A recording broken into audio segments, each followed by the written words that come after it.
Ada satu kabupaten di Indonesia miskin susah, tapi jamaah hajinya terbanyak. Bupatinya cerita ke saya, Ustadz Somad, ini kabupaten miskin, tapi jamaah hajinya terbanyak. Loh kok bisa gitu Pak Bupati? Orang kampung kalau tanam padi, pas nanam itu mau pergi haji, mau pergi haji, mau pergi haji, mau pergi haji. Pas dia nanam karet, mau pergi haji, mau pergi haji. Disampaikan Allah niatnya. Yang kampung lain dah mau kawin lagi, mau kawin lagi. Sampai juga, sampai juga. Insya Allah bisa dua-duanya, insya Allah.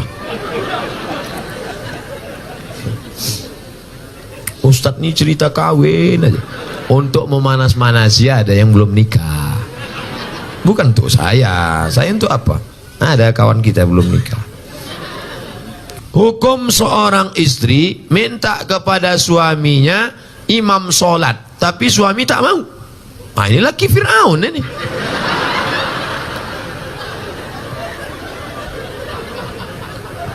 Istri itu tidak meminta, tapi suami yang membangun kan. Suami mengambil air, diperciknya ke wajah ibu, bangun. Nah itu kalau anak udah 3.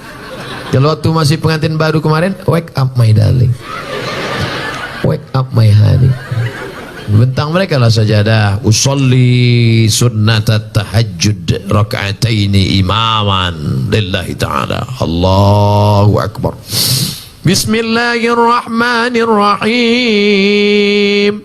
Ar-Rahman 'allamal Qur'an, khalaqal insan, 'allamahul bayan. Mertua di sebelah mendengar suara menantu sholat. Siapa itu bu? Menantu kita. Itulah, mereka baru nikah udah tahajud. Kita udah 30 tahun nikah tak ada tahajud. Siapa menantu kita? Itu yang tamat antara tahfiz Quran dari Gayo Luas itu. Masya Allah, amin ya rabbal alamin. Menantu akan datang. Menantu yang sekarang, buka pintu. Mudah-mudahan suami-suami yang belum sholat, mudah-mudahan selesai pengajian nih sholat dia.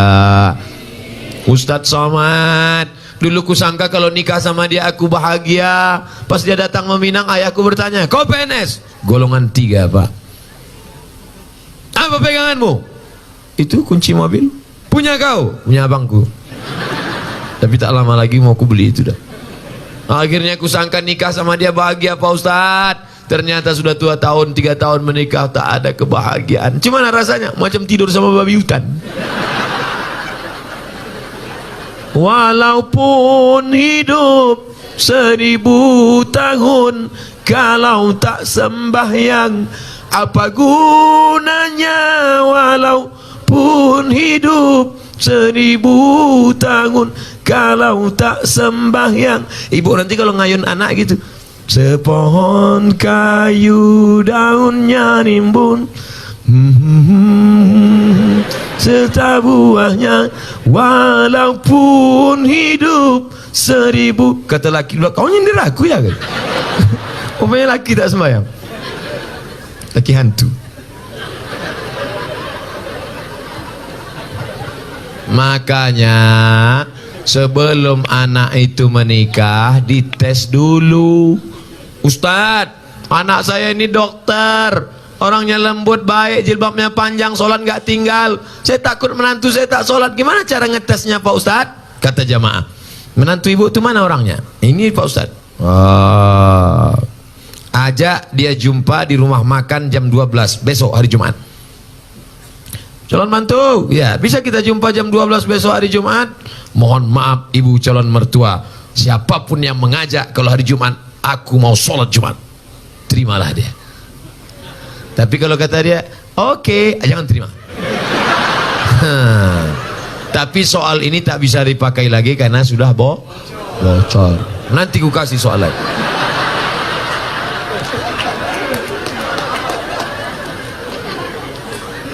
Orang dulu kalau mencari calon menantu, besok Pak, saya mau minang anak Bapak, besok kau datang ke rumah saya maghrib. Kenapa disuruh maghrib? Karena mau dibawa ke surau, disuruh azan. Allahu Akbar, Allah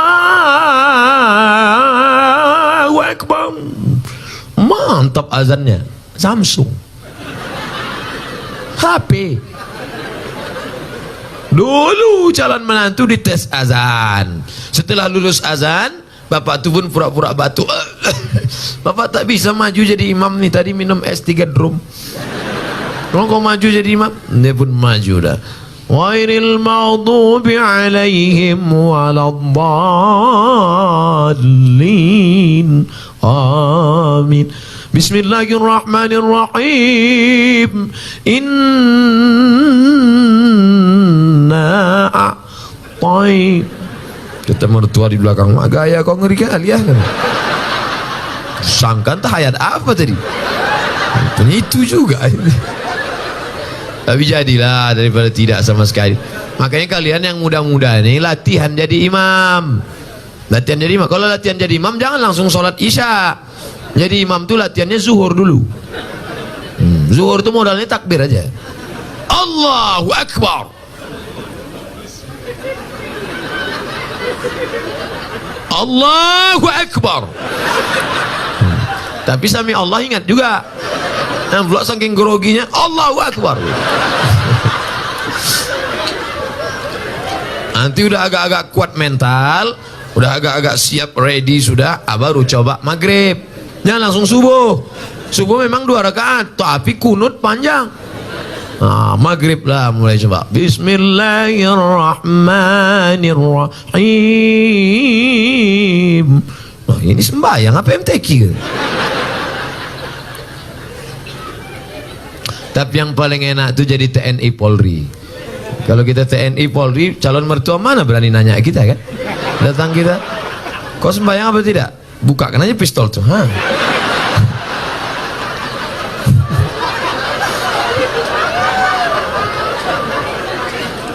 Akad nikahnya pun, aku nikahkan engkau dengan anakku dengan mahar sebentuk cincin emas tunai. Siapa?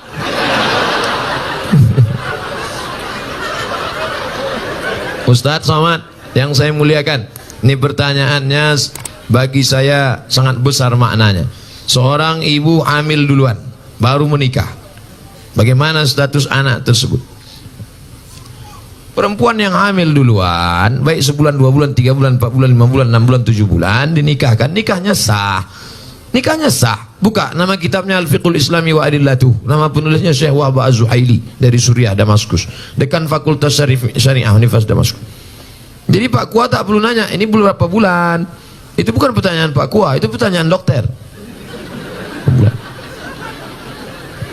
Nikahkan saja. Aku nikah. Dari bunyi tangan calon mertua itu bisa kau tebak itu sudah hamil duluan apa tidak.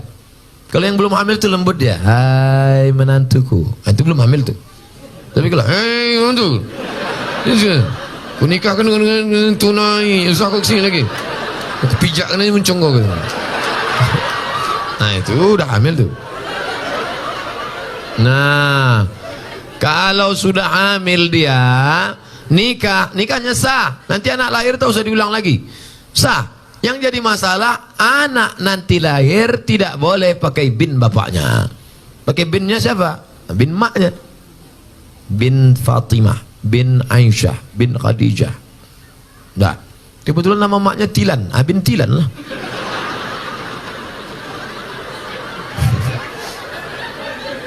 Dua, kebetulan anak ini lahir laki-laki. Anak yang dalam kandungan tadi lahir, anaknya laki. Lahir adiknya sudah itu perempuan. Adiknya perempuan. Mati ayahnya. Ustadz janganlah kasar kali mati ayahnya. Adiknya jadi perempuan. Nanti kalau mau menikah, si abang tadi tak bisa jadi wali. Karena hubungan mereka saudara seibu. Saudara seibu tak bisa jadi wali. 3, bapak meninggal. Si ayah meninggal, si anak tak dapat harta warisan karena tak ada hubungan nasab. 4, kebetulan anak pertama tadi anak gadis, cantik. Dipinang anak lajang. Pas nikah nanti si bapak tak bisa jadi wali. Walinya wali hakim Pak Kua.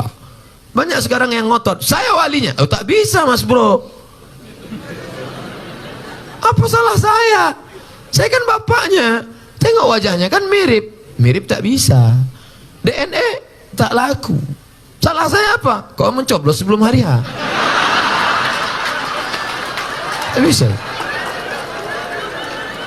Maka jaga anak gadis kita. Makanya kalau datang anak lajang, besok hari Jumat, habis hari Jumat hari Sabtu, hari Sabtu malam Ahad, anak lajang datang bawa motor. Pak, saya bawa anak gadisnya sebentar ya. Jangan, Ustaz Somad sudah ceramah, aku tak ingin anak ini makan. Sekarang banyak orang tua lebih mau makan di daun daripada makan di pinggan. Sekali tidak, jangan keluar. Melangkah kau dari rumah ini selangkah, tak kuakui kau anak dunia akhirat. Masuk dalam. Sebentar aja Pak. Tidak. Nanti kami belikan bapak mie ayam. Apa lah?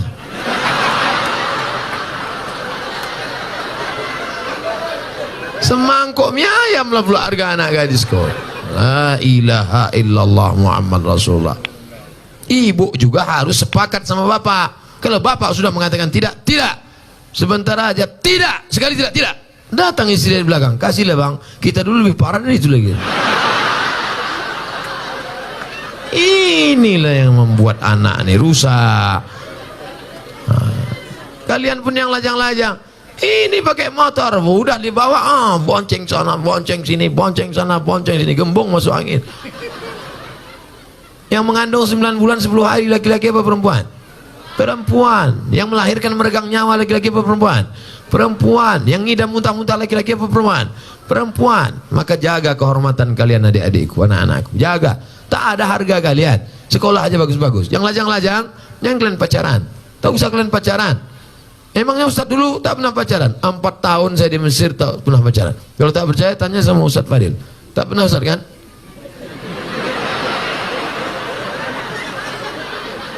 Demi Allah, 4 tahun saya di Mesir, 99, 2000, 2001, 2002 tak pernah pacaran. Kenapa? Tak dapat. Persaingan ketat.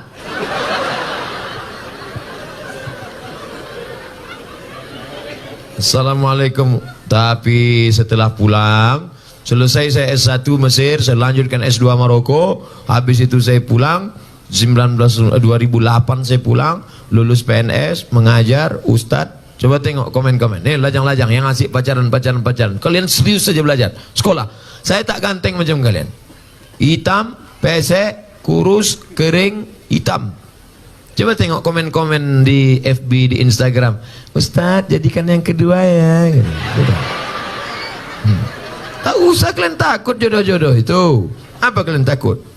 Apa hukum sogok menyogok dalam Islam? Itulah yang sudah aku jelaskan tadi. Udah.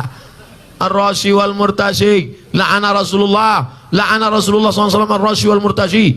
Yang menyogok masuk neraka, yang disogok masuk neraka. Duit sogok haram, dikasih anak bini makan haram, dimakan masuk darah hitam naik ke otak, jantung kotor, menjadi darah daging masuk neraka jahanam. Dibawa pergi haji Makkah. Labbaik Allahumma labbaik, labbaik la syarika lak labbaik. Apa kata malaikat? La labbaik wala sa'daik. Kau tak dapat haji mabrur karena kau pakai duit sogok. Patutlah balik haji tak ada perubahan. Heran aku dengan Pak Haji ini Pak Ustaz. Dulu sebelum berangkat haji bercelana pendek, balik haji tak bercelana sama sekali.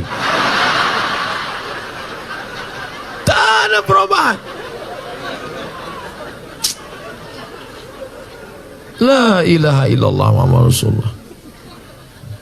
Kalau udah terlanjur gimana Pak Ustaz? Keluarlah dari PNS.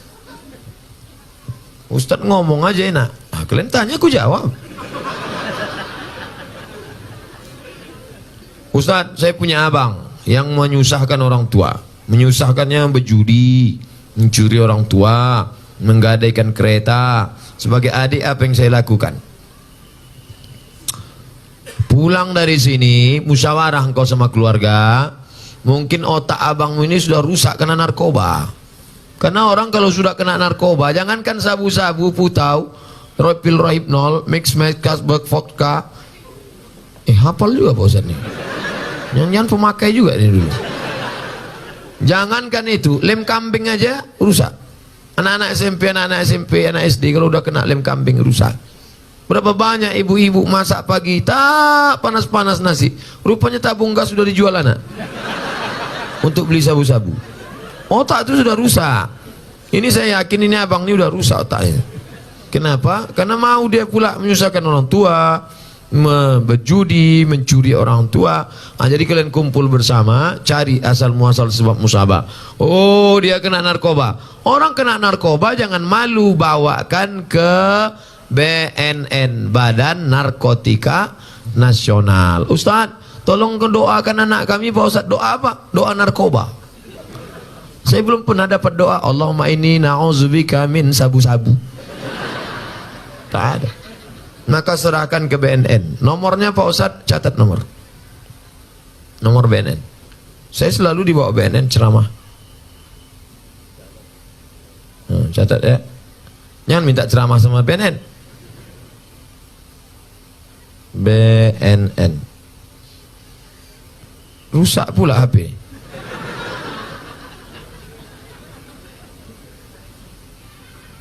BNN. Catat 08 08 13 11 44 21 93. Nanti rekamannya ada. Telepon dia. Nah, nanti anak bapak tuh, adik abang tuh ditangkapnya. Tangkapnya bos. Banyak yang berterima kasih. Gimana keadaannya sekarang? Alhamdulillah Pak Ustadz. Gimana? Udah ditangkap. Setelah ditangkap diobati rehabilitasi, balik dia sehat, bisa lagi sehat dengan kita, bisa bersosialisasi dengan masyarakat. Ini saudara kita. Tapi ada juga yang tidak kena narkoba, dibawa ruqyah. Bawa ke tengku-tengku, ke alim ulama, tuan-tuan guru kita, ke dayah-dayah, di ruqyah. Mungkin dia diganggu jin setan. Ustaz, suami saya tak sholat, kemarin di ruqyah tak ada respon apa-apa. Berarti tak salah setan. Kadang kasihan juga kita. Kadang-kadang setan ini sikit-sikit setan salah. Sikit-sikit setan salah. Laki tak sembahyang, setan salah. Laki selingkuh, setan salah. Kata setan, aku tak ada, goda dia aja gatal kan. Nanti keluar namanya KPS, Komisi Perlindungan Setan.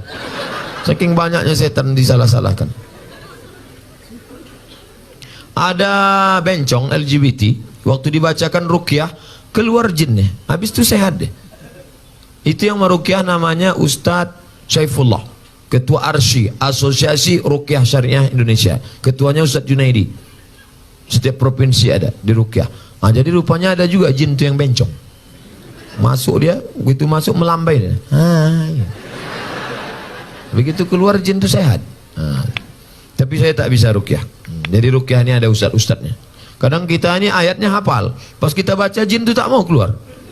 Allahu la ilaha illa huwal hayyul qayyum, la ta'khudhuhu sinatun wa la naum. Hai jin, keluar. Tak mau kata dia. Keluar, tak mau. Keluar. Masa setan ngusir setan kata. Rupanya perbuatan kita 11-12 sama dia. Pak Ustadz, saya sering memikirkan sesuatu dan tak khusyuk sholat. Bagaimana itu Pak Ustadz?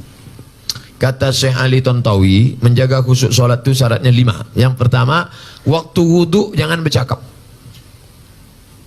Hidupkan keran air, basuh tangan, hakikatnya keluar dosa dari tangan. Kumur-kumur, keluar dosa dari mulut. Basuh muka, keluar dosa dari kelopak mata. Basuh tangan, keluar dosa dari tangan. Basuh kepala, keluar dosa dari lubang telinga. Basuh kaki, keluar dosa dari kaki. Nah, gitu. Jadi jangan bercakap.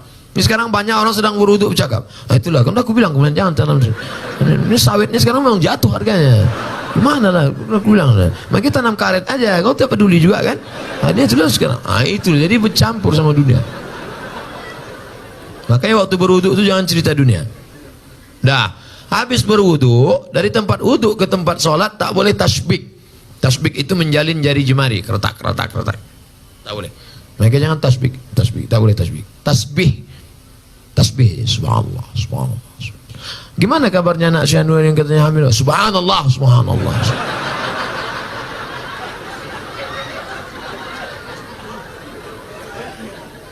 Dari tasbih. Dah. Yang ketiga, menyambut azan. Allahu Akbar, Allahu Akbar, Allahu Akbar, Allahu Akbar. Hayya 'alas shalah. La haula wala quwwata illa billah. Nah, jadi jangan ngobrol sedang azan. Nah, jadi kalau ada yang ngajak kita ngobrol waktu sedang azan, kabarnya Syahnu jadi acara la haula wala quwwata illa billah.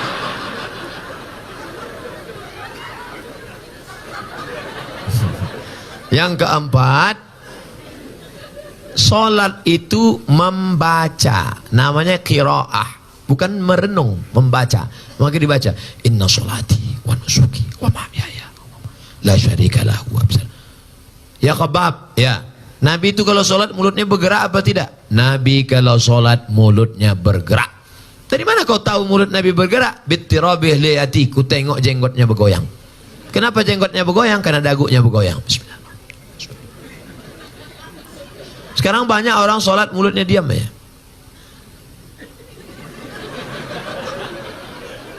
Apa dipikirkan? Nah, jadi mulut. Nah, yang terakhir yang kelima, fahami bacaan, connect antara mulut dengan qalbu, hati. Allah, sholat zuhur, Allahu Akbar, Allahu Akbar kabir, walhamdulillah katsir, subhanallah. Macam naik motor. Sholat ini macam naik motor, macam bawa mobil. Udah agak-agak ngantuk kan. Udah agak, macam naik sepeda motor, macam orang naik motor king. Agak konsen, fokus. Sholat bukan kehilangan kesadaran. Ada orang bilang, aku kalau sudah sholat itu hilang kesadaranku. Berarti kau dilarikan jin. Karena sahabat-sahabat Nabi waktu sholat itu sahabat tidak hilang. Mana dalilnya? Ketika sahabat sedang sholat, tiba-tiba Nabi datang. Waktu itu Nabi sakit. Imamnya Abu Bakar. Datang Nabi waktu sahabat sedang sholat, maka sahabat memukul tangan. Mukul tangan mau ngasih tahu Abu Bakar, karena tak mungkin ngomong kan, mungkin Abu Bakar itu ada Nabi datang. Menunjukkan mereka sadar, terbuka matanya. Sholat itu mata dibuka, bukan ditutup. Buka. Dari mana dalil sholat buka mata? Uqtulul aswadaini fi sholah, bunuhlah dua yang hitam waktu kau sedang sholat. Waktu sedang sholat, bunuhlah dua yang hitam. Apa itu? Ular dan kala jengking. Macam mana kita tahu ada ular kala jengking kalau mata tertutup? Tutup. Tiba-tiba terdengar suara berbisik. Apa? Rupanya ular anaconda. Mata dibuka. Makanya kalau kita sedang sholat, misalnya habis motong karet di hutan, sedang sholat. Di depan motong karet itu ada sumur tua. Tiba-tiba datang, entah dari mana datang orang buta mau masuk. Kau tengok, jangan tengok aja, tolong dia. Kau biarkan masuk. Kau tarik tangannya, selamatkan dia. Maka sholatmu tidak batal selama tidak ngomong. Jangan ngomong, jangan ngomong. Pak, jangan lewat sini. Batal sholat. Sholat bukan kehilangan kesadaran. Siapa bilang sholat kehilangan kesadaran? Sholat sadar tidak hilang, kita tetap sadar. Tapi connect dibacakan at-tahiyatul mubarakatuh salawatut thayyibatu lillah, assalamu alayka ayyuhan nabiyyu wa rahmatullahi wa barakatuh, wassalamu alayna wa ala ibadillah salihin, asyhadu an la ilaha illallah wa asyhadu anna muhammadar rasulullah, Allahumma salli ala sayyidina Muhammad wa ala ali Muhammad kama sallaita ala Ibrahim sampai habis. Fil alamin innaka hamidum majid. Lanjut lagi, Allahumma fir lima qaddamtu wa ma akhartu wa ma asrartu wa ma a'lantu wa ma asraftu wa ma anta a'lamu bi minni, antal muqaddim wa antal muakhir, la ilaha illa anta subhanaka inni kuntu minadh zalimin. Allahumma inni a'udzubika min adzabi jahannam, min adzabil qabri, wa min fitnatil mahya wal mamat, wa min syarri fitnatil masiihid dajjal. Allahumma inni ala dzikrika wa syukrika wa husni ibadatik. Assalamualaikum warahmatullahi. Allah memberikan kekhusyuan, kita berusaha menyiapkan cawannya. Saya dari Miss XXX. Bagaimana tanggung jawab seorang abang yang paling besar terhadap keluarga setelah bapak meninggal dunia? Tanggung jawab terhadap ibunya. Maka engkau menjadi wali bagi adik-adikmu. Tugas bapak mesti kau mengembannya. Laki-laki, kewajiban kalian kepada perempuan ada 5. Perempuan, hak kalian pada laki-laki ada 5. Pertama, kasih makan. Ibu udah makan?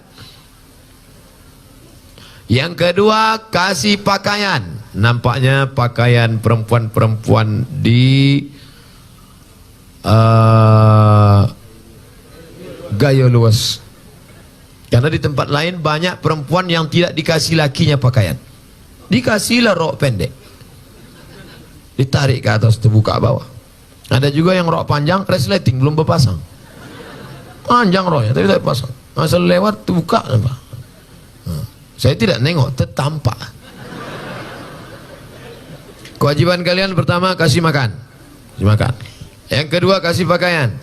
Yang ketiga, kasih tempat tinggal. Yang keempat, kasih pendidikan. Kalian kasih didik adik-adik kalian. Mak tak usah lagi pendidik, tapi mak juga bawa pengajian. Mak jangan dididik. Kalian yang punya ayah sudah meninggal, tinggal mak, jangan mak pula kalian didik. Balik dari sini, mak duduk sini mak. Assalamualaikum warahmatullahi wabarakatuh. Bukan begitu. Bawa dia pengajian. Mak, ini ada pengajian ini, mak ikut nanti ya. Aslinya kalian mendidik istri, tapi karena tak sanggup, bawa dia pengajian. Yang kelima, perhatikan dia. Sekarang banyak perempuan yang kurang perhatian, akhirnya mencari perhatian. Kalau nampak perempuan pakai gelang kaki sampai 2 biji, kalau berjalan kerincing, nah, itu kurang perhatian. Ingin diperhatikan orang, makai ini sampai macam punuk onta. Kalau sekedar ikat rambut tak apa-apa. Perempuan yang rambutnya agak panjang, diikatnya pakai karet gula, karet minyak goreng, diikat. Lalu agak apa sedikit, tak apa-apa. Karena kalau tidak diikat, nanti pas membuka muka, disangka lakinya sundel bolong. Sekedar diikat tak apa-apa. Tapi ada orang mencari perhatian sampai tinggi ke atas. Pernah kan ada nengok perempuan tinggi ke atas, dipakai pula tumit 15 cm. Dia yang memakai, kita yang takut jatuh. Pas pergi undang, nengok dia lewat, tinggi tumit segini. 3 kali jatuh. Nah, oleh sebab itu maka ini banyak perempuan-perempuan yang kurang perhatian. Banyak pula perempuan ketika di rumah macam hantu, di luar rumah macam artis. Ustaz tahu dari mana? Pernah saya datang ke rumahnya, tak kenal saya. Loh, ini siapa? Rupanya topeng berbuka. Inilah alis mata dicukur. Habis gundul. Macam hutan lindung kena potong. Pak salah pakai spidol whiteboard. Sampai di tempat undangan gulai tadi pedas pula. Kipas mati. Keringat meleleh lah. Makanya kalau mau pakai spidol, yakinkan itu permanen. Ini whiteboard meleleh lah. Panas yang ini. Iya. Orang senyum, awak senyum. Yang disenyumkan orang, awak. Balik ke rumah jam 9 malam, listrik mati. Assalamualaikum bang. Abang buka pintu, Allahu la ilaha illallah. Malam Jumat pula.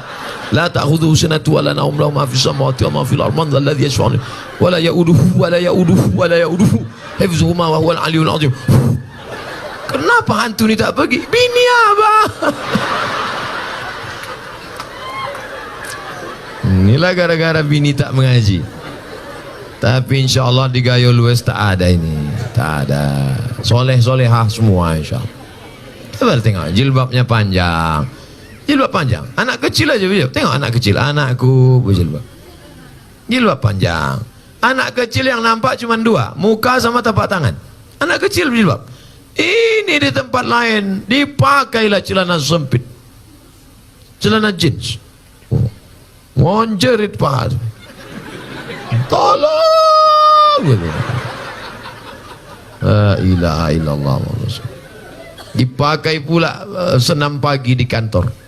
Banyaklah pegawai kantor itu error. Di dalam tubuh yang sehat terdapat otak yang cacat. Pagi-pagi instruktur senam, teng teng teng teng teng teng teng teng teng teng. Badannya tak ada juga, biji matanya nih. Apa tak error? Nauzubillah. Mudah-mudahan terpelihara kita dari maksiat-maksiat ini insyaallah.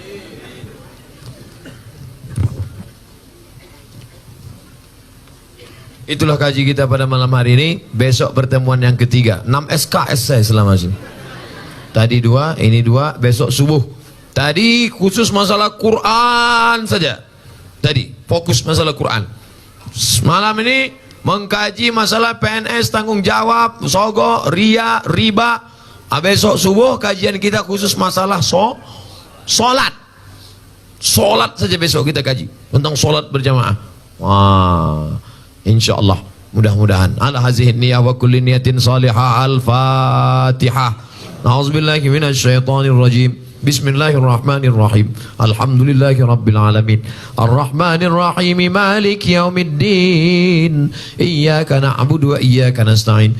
Ihdinas siratal mustaqim. Siratal ladzina an'amta 'alaihim ghairil maghdubi 'alaihim waladdallin. Amin.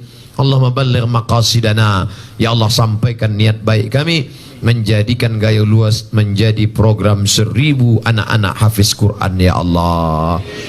Allahumma la sahla illa ma ja'altahu sahla wa anta taj'alul hazana idza syi'ta sahla. Tidak ada kemudahan kecuali Engkau menjadikannya mudah, maka mudahkan segala cita-cita kami itu supaya tercapai ya Allah. Allahumma ja'al abna'ana wa banatina min huffazil Qur'an wal hafizat. Jadikan anak-anak kami para penghafal Quran. Allahumma ja'al muwazzifina, jadikan para pegawai-pegawai ASN, TNI, Polri kami orang-orang yang istiqamah dalam iman dan Islam.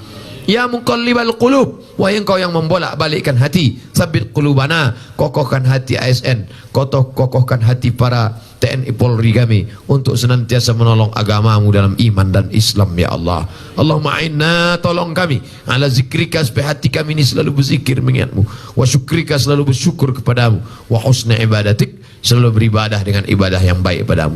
Allahumma ja'alil hayata ziyadatan lana fi kulli khair. Kalau Kau takdirkan umur kami panjang, besok pagi masih hidup, jadikan hidup itu sebagai amal soleh ya Allah. Wa ja'alil mauta rahatan lana min kulli syarr. Kalau Kau takdirkan kami harus mati malam ini, biarlah kematian ini membuat kami berhenti dari dosa-dosa ya Allah. Allahumma rzuqna imaman adila, berikan kami pemimpin-pemimpin, wakil-wakil rakyat yang soleh-soleh, yang baik-baik, yang memperjuangkan zakat, yang memperjuangkan busana muslimah, yang memperjuangkan perda syariah, yang memperjuangkan Bank Aceh Syariah, yang memperjuangkan baik, selamat kami dari riba ya Allah. Allahumma aslih syababal muslimin, perbaiki anak-anak muda kaum muslimin, wadfa'na al-ghala' wal waba' wal fahsya' wal riba was zina. Bil khusus Gayo Luas, selamatkan dari zina, selamatkan dari narkoba, selamatkan dari perbuatan keji dan mungkar. Allahumma khtim lana bi husnil khatimah wa la takhtim alaina bi su'il khatimah. Allahumma ja'al akhir kalamina inda intihai ajalina, jadikan akhir kalam kami ketika ajal kami sampai, yang terakhir keluar dari mulut kami la ilaha illallah Muhammadur Rasulullah sallallahu alaihi wasallam. Allahumma rzuqna ziyarata baitikal atiq, berikan kami rezeki yang halal supaya kami bisa berhaji dan umrah. Rabbana atina fid dunya hasanah wa fil akhirati hasanah wa qina adzabannar. Wa sallallahu ala sayyidina wa maulana Muhammad wa ala alihi wa sahbihi wa sallam walhamdulillahi rabbil alamin. Taqabbalallahu minkum minna wa minkum taqabbal ya karim. Terima kasih segala perhatian, mohon maaf segala kekhilafan dan kesilapan. Pulang dengan tenang, jangan berdesak-desakan, jaga ukhuwah Islamiyah, ambil sampah-sampah, bawa botol-botol, bersihkan segala macam yang menodai kantor kita. Terima kasih segala perhatian, mohon maaf segala kesilapan dan kekhilafan. Jangan lupa besok kita subuh berjamaah. Wassalamualaikum warahmatullahi wabarakatuh.